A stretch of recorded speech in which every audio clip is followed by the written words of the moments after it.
I'm going to talk to you about scientific models, which maybe you remember from your secondary school biology class.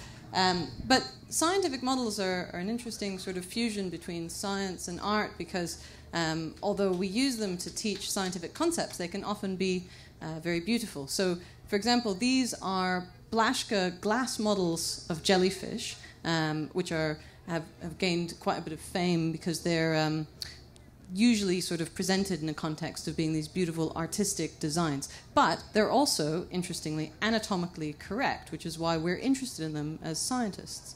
So jellyfish are one particular kind of creature that you often see, but usually we only see jellyfish when they're washed up on the beach. You see them from the dorsal side, that is their top side, like this, or you see them from their ventral side, which is this. Now, this might just look like it's a slightly more decayed version of the other one, but actually it's upside down. So I'm going to use this scientific model that I've brought with me today to teach you a little bit about the anatomy of jellyfish so that you can tell what you see on the beach.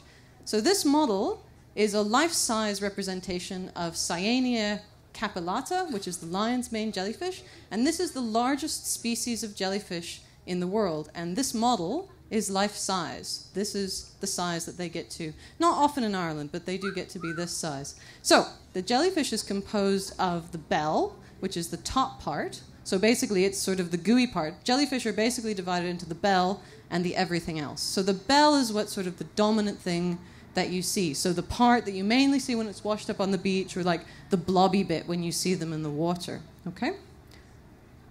And then within the bell, especially in this species, one of the diagnostic features of Cyanea capillata, the lion's mane jellyfish, is that it has 8 pairs of muscle lobes. So that's what makes it look like sort of a flower or a sun when you see it. And you can see them, they're the orange pieces in the patchwork model that you see here.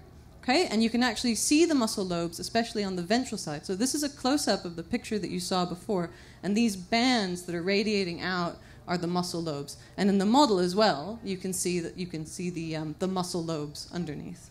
So speaking of the underneath of the jellyfish, let's go through all of the dangly bits, which is the everything else of the jellyfish. And this is actually where the action happens in a jellyfish. So it's composed of pieces that are set radially around between these muscle lobes. So the main part is the oral arms. So not everything that dangles down from the bottom of a jellyfish is a tentacle. So these large pieces are actually not fleshy, but more solid things we call the oral arms. And this is what the jellyfish uses for feeding. So it grabs onto things and puts them into its mouth, which is underneath in the middle.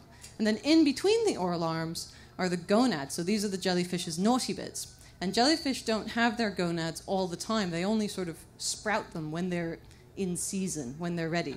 So for accuracy in this model, I actually filled the gonads of this particular model jellyfish with beans, so they actually have a very natural texture if you want to come and have a squeeze. So the other things that dangle down from the bottom of jellyfish are actually the tentacles, and the tentacles are really the poisonous bit, the part that has the highest density of stinging cells. So stinging cells, which are called cnidocysts, are the diagnostic feature of the group that includes jellyfish and also other things like anemones and even corals. And in Cyanea, we can, one other feature to identify this species is that the tentacles are arranged in a V shape. So in between the pairs of muscle lobes, there's a V shape set of these tentacles.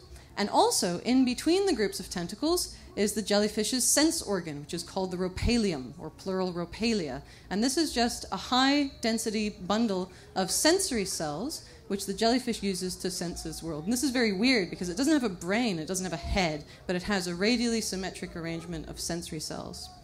So, anyway, jellyfish, again, we usually see them on the beach, but when they're up in the water, they look like the model with all of their things hanging down. As scientists, we usually see jellyfish when they're floating in white buckets, like this. My personal research is actually mostly on anatomy, mostly of mollusks, not of jellyfish, but my interests are in the way that things are put together. So what you see often is just a pile of goo, but to a scientist or even to an artist, we can see that they're put together from many, many different parts. And I hope that... yes, there was one more thing I wanted to say to you, which is there are many jellyfish, and there's much jellyfish art about the place. So even, for example, here in Electric Picnic, go to the body and soul stage and spot the jellyfish art and see now if you can identify correctly all the anatomical parts of their jellyfish on stage. Thank you.